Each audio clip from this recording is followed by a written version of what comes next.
আসসালামু আলাইকুম রহমতুল্লাহ।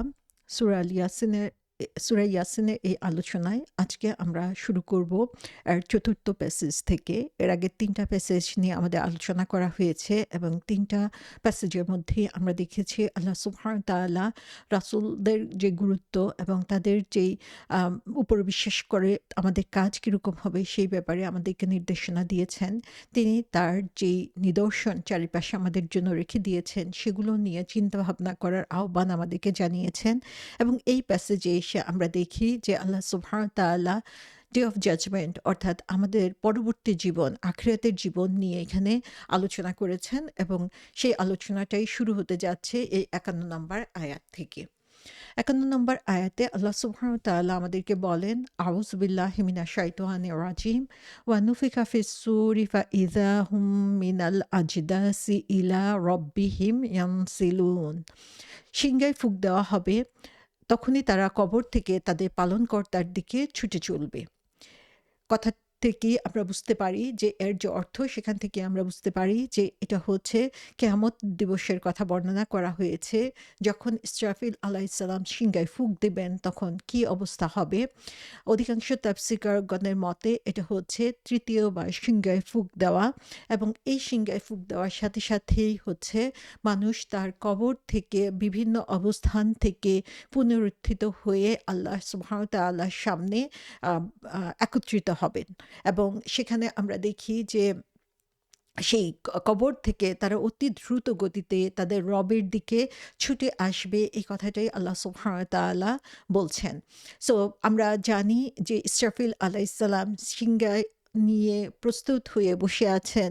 সমগ্র চিন্তা চেতনা তার কখন আল্লাহ সুবহানাহু ওয়া তাআলা নির্দেশ দিবেন এবং সাথে সাথেই তিনি সিংহায় ফুঁক দিবেন।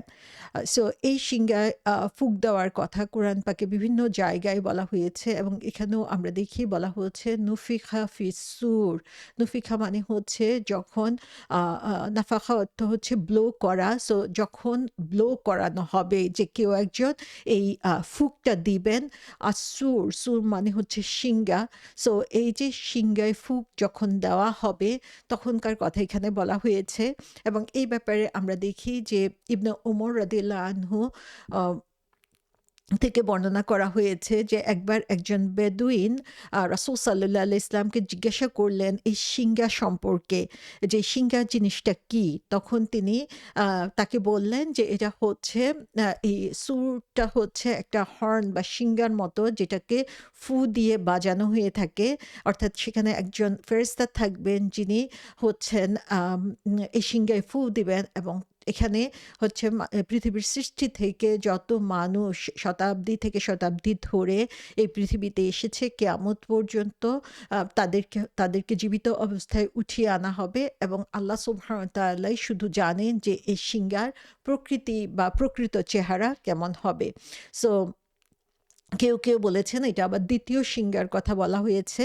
সো মূল কথা যেটা এই সিংহায় ফুঁক দেওয়ার পরেই কবর থেকে আ আ কবরগুলো ওপেন হয়ে যাবে এবং সেখান থেকে মৃতদেহগুলো জেগে উঠবে এবং তারা খুব দ্রুত গতিতে তাদের রবের দিকে এগিয়ে এগিয়ে যাবে এবং এই ব্যাপারে আমরা দেখি যে কুরতুবী রহমাতুল্লাহ আলাইহি বলেছেন যে এটা হচ্ছে সিংহায় ২য় ফুঁক দেওয়া এবং সূরা নমলে এই ব্যাপারে আলোচনা করা হয়েছে যে ২ টা ফুঁক দেওয়ার কথা বলা হয়েছে।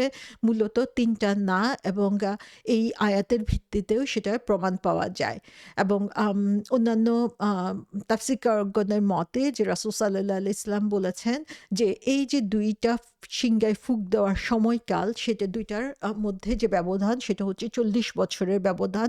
অর্থাৎ ১ম সিংহায় ফুঁক দেওয়ার মাধ্যমে প্রত্যেকটা সৃষ্টি হচ্ছে মৃত্যুবরণ করবে এবং ২য় সিংহায় ফুঁক দেওয়ার পরে সবাই আবার জীবিত হয়ে যাবে।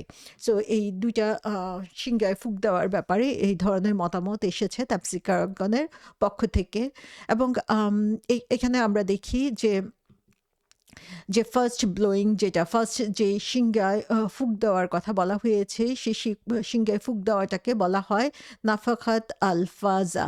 যে এভরিথিং পৃথিবীর বুকে, আসমান এবং জমিনের মাঝে যা কিছু রয়েছে তারা হচ্ছে একটা ভীতি দ্বারা তাদের ভয়ঙ্কর শব্দ দ্বারা তারা হচ্ছে মৃত্যুবরণ করবে। এবং সেকেন্ড যে সিঙ্গায় ফুঁক দেওয়ার কথা বলা হয়েছে সেটার নাম হচ্ছে নাফাখাত আস-সাক। সো তখন সবকিছুই হচ্ছে মৃত্যুবরণ, ১ম টাই হচ্ছে ভীত হবে, তারপরেরটা হচ্ছে মৃত্যুবরণ করবে। এবং তখন আল্লাহ ছাড়া আর কোনো জীবিত বস্তুর অবস্থান এই পৃথিবীতে থাকবে না। এবং আল্লাহ সুবহানাহু ওয়া তাআলা তারপরে হচ্ছে আবার যখন সবাইকে ৩য় সিঙ্গায় ফুঁক দেওয়া হবে তখন বলা হচ্ছে সেটাকে নাফাখাত আল কিয়াম লিরাব্বিল আলামিন। এবং এই বিভিন্ন বর্ণনার মাধ্যমে কোরআনের বিভিন্ন বর্ণনায় সেগুলো আমরা দেখতে পাই। সো মূলত ২ টা অথবা ৩ টা যে সিঙ্গায় ফুঁক দেওয়ার কথাই আমরা বলি না কেন, এটা হচ্ছে সর্বশেষ সিঙ্গায় ফুঁক দেওয়া। এবং সেই সিঙ্গায় ফুঁক দেওয়ার সাথে সাথে সমস্ত মৃত জিনিস তখন জীবিত হয়ে যাবে এবং আল্লাহর দিকে ছুটে আসবে। ওয়ানুফিকা ফিস সুরি ফাইদা হুম মিনাল আজিদাসি। সো যখন তারা হচ্ছে আজদাস থেকে বের হয়ে আসবে। আজদাস যে জিনিসটা সেটা হচ্ছে খুব হঠাৎ করে তারা তাদের আজদাস থেকে বের হয়ে আসবে। আজদাস এসেছে জাদাসা থেকে এবং সেটার বহুবচন হচ্ছে আজদাস এবং জাদাসা শব্দের অর্থ হচ্ছে কবর। সো এটা যেকোনো ধরনের কবর না। আজদাস শব্দটা ব্যবহার করা হয় এমন কবরের ক্ষেত্রে, যেমন কবর হচ্ছে লিটারালি একটা আরবিক শব্দ এবং এটা হচ্ছে সাধারণ যে কবরগুলো আমরা দেখে থাকি। এবং আজদাস বললে বোঝানো হয়ে থাকে যে সেই ধরনের কবর যে কবরগুলোর কোনো মার্কিংস নাই, কোনো চিহ্ন নাই। অর্থাৎ এই কবরগুলোর অস্তিত্ব বাইরে থেকে বোঝার কোনো উপায় নেই, সেগুলো হচ্ছে নিশ্চিহ্ন হয়ে গিয়েছে। সে ধরনের কবরকে বোঝানো হয়েছে। অর্থাৎ এগুলো হচ্ছে এত পুরানো কবর যে এগুলোর কথা মানুষ ভুলেই গিয়েছে যে একসময় এগুলো অস্তিত্ব ছিল। এবং সেই কবরগুলো আমরা জানি যে একটা নতুন কবর বা একটা কবর দেখার পরে আমরা চিনতে পারি যে কবরের আকৃতি দেখে বা কবরের মাটিগুলো উপরে উঠানো থাকে, সেই অবস্থান থেকে আমরা কবর চিনতে পারি। কিন্তু এই কবরগুলো হচ্ছে এমন অবস্থা যে সেগুলোকে চিনার আর কোনো উপায় নাই। এগুলো নিশ্চিহ্ন হয়ে গিয়েছে এবং বলার কোনো উপায় নাই কোনটা কার কবর সেখানে। সো এখানে আমরা দেখি যে এই যে কথাটা আল্লাহ সুবহানাহু ওয়া তাআলা বলেছেন, কবর শব্দ উল্লেখ না করে আজদাসা বলেছেন, এটার একটা প্রফাউন্ড মিনিং রয়েছে। যে এর আগের ২ টা প্যাসেজের মধ্যে আমরা দেখেছি একটাতে রিসালা এবং তাওহীদ সম্পর্কে বলা হয়েছে। সেই আয়াতগুলোতে আল্লাহ সুবহানাহু ওয়া তাআলা এই মানুষগুলোকে সাবধান করে সতর্ক বাণী দিয়ে তিনি শেষ করেছেন যে তাদের জন্য তেমন কোনো কিছু লাগবে না, যে আল্লাহর পক্ষ থেকে বিশাল সৈন্যবাহিনী পাঠাতে হবে এমন না। বরং একটা তীব্র শব্দই তাদের জন্য যথেষ্ট, যে তারা হচ্ছে এই তীব্র শব্দের কারণেই মৃত্যুবরণ করবে পৃথিবী থেকে। পৃথিবী পৃথিবীতে তাদের জীবনকাল শেষ হয়ে যাবে। আবার ফার্স্ট প্যাসেজের মধ্যে আমরা দেখি, প্রথম দিকের আলোচনার মধ্যে আমরা দেখি যে ২৯ নম্বর আয়াতের মধ্যে বলা হচ্ছে যে ফাইদা হুম খামিদুন, যে তারা হচ্ছে না একটা আগুনের মতো তাদের অবস্থান হবে, যে তাদেরকে একটা আগুনের মধ্যে ফেলে দেওয়া হবে। যে এই মানুষগুলোর এই আয়াতগুলো থেকে আমরা বুঝতে পারি যে তাদের অবস্থা হবে এরকম যে তাদের আর কোনো চিহ্ন থাকবে না। এবং মনে হবে যেন এই যে লোকগুলোর কথা বলা হয়েছে তারা যে কখনো দুনিয়াতে ছিল সেটারও কোনো প্রমাণ থাকবে না। এবং যে কারণে আমরা দেখি যে আল্লাহ সুবহানাহু ওয়া তাআলা এই সিটিটার নাম আমাদেরকে জানান নাই, কারণ এই সিটিটার কোনো অস্তিত্ব এখন দুনিয়ার বুকে নাই। নাম জানালেও আমরা সেই শহরকে কখনোই খুঁজে পাবো না। সো তারা হচ্ছে এখন অস্তিত্ববিহীন অবস্থায় চলে গিয়েছে। সো এটা হচ্ছে একটা new level of humiliation for this people, যে তারা এত বেশি নগণ্য ক্ষুদ্র আল্লাহ সুবহানাহু ওয়া তাআলার কাছে যে তাদের কোনো অস্তিত্বই এখন দুনিয়ার বুকে নাই। অথচ এই লোকগুলোই হচ্ছে দুনিয়ার বুকে হম্বিতম্বি করে বেড়াতো। তারা নিজেদের কে ক্ষমতাশীল মনে করে সেই মেসেঞ্জারদের সাথে তারা হীন ব্যবহার করেছিল। সো এখানে তাদের অবস্থানটা এমন হয়েছে যে আজকে তারা নিশ্চিহ্ন। তাদের কথা কেউ স্মরণও করে না। তাদেরকে কেউ মনেও করে না। তাদের কবরগুলোর কোনো চিহ্ন নাই। নরমালি আমরা কি দেখি যে মানুষকে যখন কবর দেওয়া হয় তাকে সম্মানের সাথে কবর দেওয়া হয়। মানুষ সেই কবরগুলোকে ভিজিট করে, জিয়ারত করে, তাদের জন্য দোয়া করে। এটা তাদের সম্মানের একটা অংশ। কিন্তু এই লোকগুলোর কথা বলা হচ্ছে যে তারা কমপ্লিটলি ফরগটেন, যে তাদেরকে কেউ মনে রাখে নাই, তাদের কবরের কোনো চিহ্ন নাই এবং তারা এমন অবস্থার মধ্যে রয়েছে মানুষের কাছে তাদের কোনো সম্মানও নাই। তো সুবহানাল্লাহ, যে যেই মানুষগুলো এই অহংকার করেছিল, আল্লাহর নবী রাসূলদের বিরুদ্ধে কাজ করেছিল, তারা এরকমই হবে যে একসময় তারা নিশ্চিহ্ন হয়ে যাবে। আমরা রাসূল সাল্লাল্লাহু আলাইহি ইসলামের জীবনের ঘটনা থেকে দেখি যে আবু জাহেল, আবু লাহাব, তারা এত ক্ষমতাশীল ছিল তখন, ক্ষমতার দর্পে তারা ইসলামকে মেনে নেয় নাই। অথচ আজকে আমরা দেখি যে তাদের নাম নিশ্চিহ্ন হয়ে গিয়েছে। তাদেরকে সম্মানের সাথে কেউ যে কারো বাচ্চার নাম আবু জাহেল, আবু লাহাব রাখবে সেটা আমরা চিন্তাই করতে পারি না এবং তাদেরকে নিকৃষ্ট চরিত্র হিসাবেই আমরা সবাই দেখে থাকে। তো আল্লাহ সুবহানাহু ওয়া তাআলা এভাবেই মানুষকে সম্মানিত করেন, আবার এভাবেই তাকে সম্মানহীন করেন তার কাজের কারণে, তার ঈমানের কারণে। এবং তারপরে এখানে বলা হচ্ছে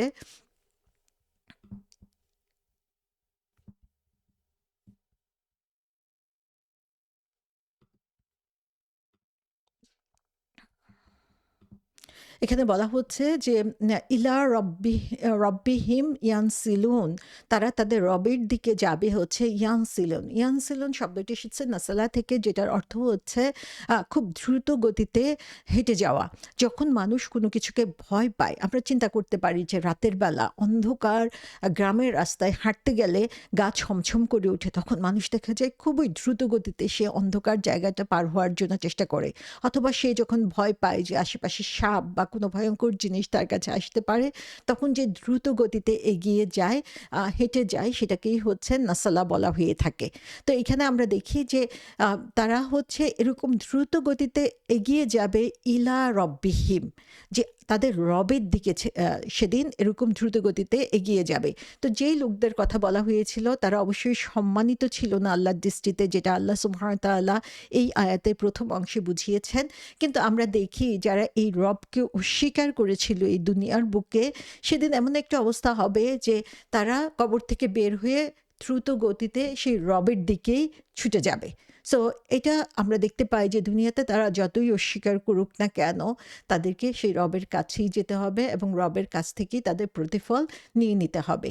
সো এটা মোর স্পেসিফিক বোঝা যায় ইয়ানসিলুন শব্দটা দিয়ে, যে মানুষ যখন আম উম একটা উঁচু জায়গা থেকে নিচু জায়গার দিকে হেঁটে যায়, তখন যে দ্রুত গতিতে হেঁটে যায় সেটাকে বোঝানোর জন্যই হচ্ছে ইয়ানসিলুন বলা হয়। আমরা জানি যে উঁচু জায়গা থেকে আমরা যখন দ্রুত ছুটে যাই, তখন আমাদের নিজেদের হাঁটার মধ্যে যেই কন্ট্রোল, সেই কন্ট্রোলটা থাকে না। তখন দ্রুত গতিতে আমরা নিচের দিকে চলে যেতে থাকি, অনেকটা হচ্ছে অবাধহীন গতিতে, এবং এই যে দ্রুত গতিতে যাওয়া কোনো ধরনের বাধা ছাড়াই, সেটাকেই হচ্ছে ইয়ানসিলুন বলা হয়। যে দে আর স্পিডিং ফাস্টার অ্যান্ড ফাস্টার এবং ক্যান নট বি স্টপ, যে তারা এত দ্রুত গতিতে এগিয়ে যেতে থাকে যে হঠাৎ করে তারা নিজেদেরকে আর থামাতে পারে না। অর্থাৎ আল্লাহর দিকে ছুটে যাওয়াটা হবে তাদের এরকম দ্রুত গতিতে, অথচ দুনিয়ার জীবনে তারা ডিসাইড করেছে তারা আল্লাহর কথা শুনবে না।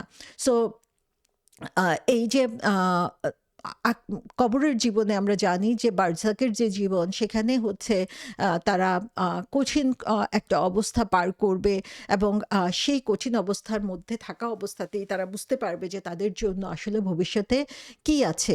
কিন্তু তারা সেটা জানার পরেও তারা যখনই তাদেরকে কবর থেকে উত্থিত করা হবে, তখন আল্লাহ সুবহানাহু ওয়া তাআলার সামনে তারা এমনভাবে হাজির হয়ে যাবে যে কোনোভাবেই সেটাকে তারা স্টপ করতে পারবে না। ন্যাচারাল ন্যাচারাল একটা ফোর্স তাদের জন্য এই ডিরেকশনে কাজ করবে এবং তারা সেই গতিতে সেই অবস্থান থেকে নিজেদেরকে দূরে সরিয়ে রাখতে পারবে না।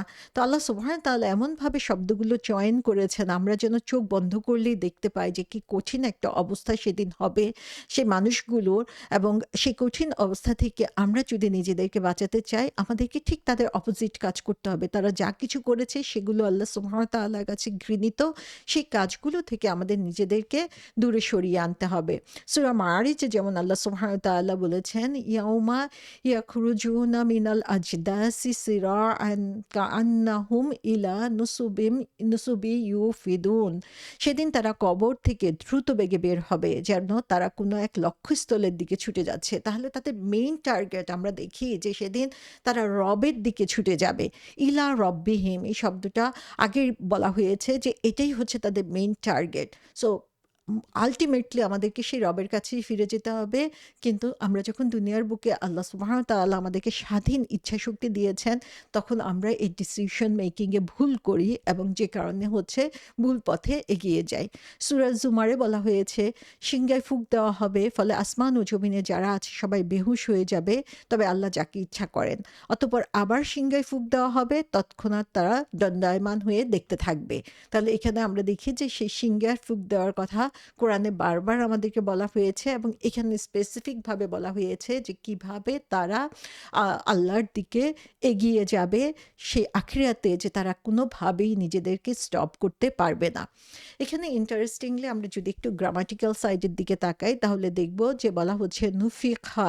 নুফিকা শব্দের অর্থ যে সিংহায় ফুঁক দেওয়া হবে। তো এখানে হর্ন ওয়াজ ব্লোন ইনটু, যে কেউ একজন এই হর্নটাকে বা সিংহায় ফুঁক দিচ্ছে এবং এটা হচ্ছে পাস্ট টেন্সে। অথচ আমরা জানি সিংহায় ফুঁক দেওয়া হবে কিয়ামতের সময়, যেটা এখনো আসে নাই।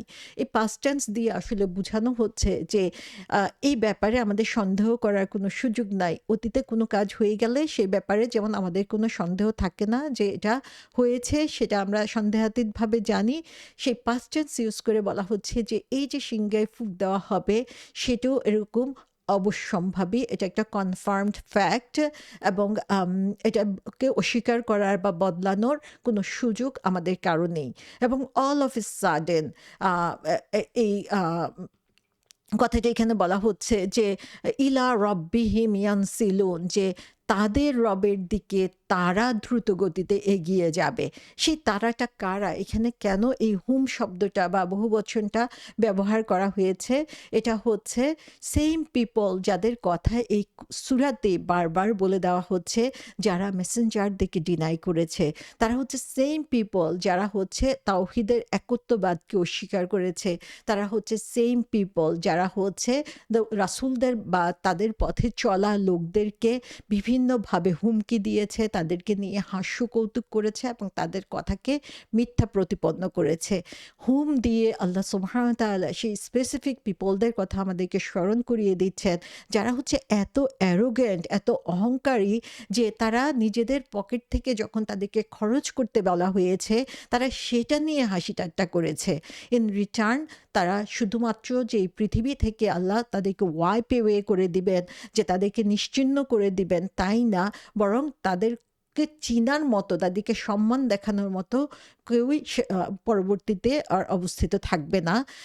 এবং এই এই লোকগুলো যখন কবর থেকে বের হয়ে আসবে, তাদের অস্তিত্বই হচ্ছে তখন মানুষের কাছে অজানা থাকবে এবং দে আর গোয়িং স্ট্রেট টু আল্লাহ সুবহানাহু ওয়া তাআলা, এবং তারা জানে যে তাদের জন্য সেখানে অবশ্যই ভালো কিছু নাই, কারণ কবরের মধ্যে তারা সেটার নিদর্শন দেখে এসেছে। কিন্তু তারা কিছুতেই নিজেদেরকে আর প্রতিহত করতে পারবে না তাদের অবশ্যম্ভাবী পরিণতি থেকে।